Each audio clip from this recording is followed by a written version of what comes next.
দিনাজপুর জেলা আয়োজিত আজকের এই গণসংযোগ, লিফলেট বিতরণ এবং সংক্ষিপ্ত পথসভার সম্মানিত সভাপতি, উপস্থিত দিনাজপুরের সর্বস্তরের নেতৃবৃন্দ, সবাইকে জানাই সংগ্রামী শুভেচ্ছা এবং সালাম।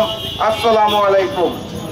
মাগরিবের ওয়াক্ত আসন্ন, বক্তব্য দেওয়ার সময় নয় এটা। আমি শুধু সংক্ষেপে দিনাজপুরবাসীকে স্মরণ করে দিতে চাই, এই পথ দিয়ে যখন আসছিলাম তখন একটা ভাঙা জায়গা দেখতে পেলাম। জায়গাটা কার আপনারা সবাই জানেন এবং বুঝেন।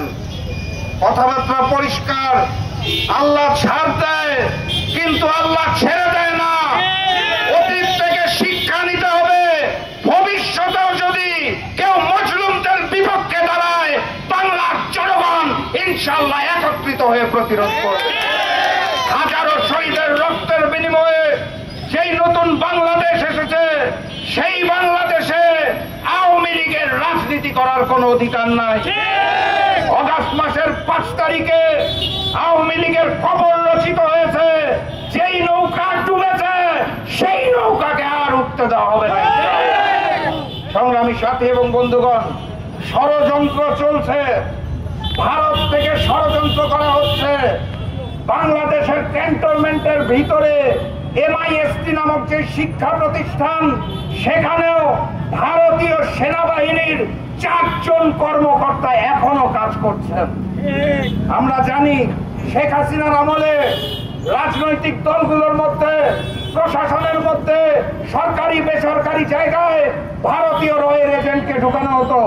কিন্তু শেখ হাসিনার পতনের 10 মাস পরেও আমাদের সংরক্ষিত এলাকা ক্যান্টনমেন্টের ভিতরে MIST-তে ভারতের 4 জন কর্মকর্তা কিভাবে কাজ করে আমি অন্তর্বর্তী সরকারের কাছে জানতে চাই। কথাবার্তা পরিষ্কার, আগামীর বাংলাদেশে ভারতীয় আধিপত্যবাদ, ভারতীয় আগ্রাসনকে আমরা আর মেনে নেব না, মেনে নেওয়া হবে না ইনশাআল্লাহ। জুলাই গণঅভ্যুত্থানের সংগ্রাম যেভাবে শেখ হাসিনার বিরুদ্ধে ছিল, একইভাবে আওয়ামী লীগের বিরুদ্ধে ছিল, একইভাবে নরেন্দ্র মোদী এবং দিল্লি সরকার ভারতের বিরুদ্ধেও ছিল। 5ই আগস্টের জয়টা শুধুমাত্র আওয়ামী লীগ কিংবা শেখ হাসিনার বিরুদ্ধে নয়, হিন্দুস্তানের বিরুদ্ধেও। হিন্দুস্তানের পানি আগ্রাসন বন্ধ করতে হবে, সীমান্তে হত্যা বন্ধ করতে হবে, অবৈধ পুশিন বন্ধ করতে হবে, বাংলার জমিন যা দখল নিয়েছে তা ফেরত দিতে হবে, না হলে ভবিষ্যতে ভারতের বিরুদ্ধে আন্দোলন গড়ে তোলা হবে।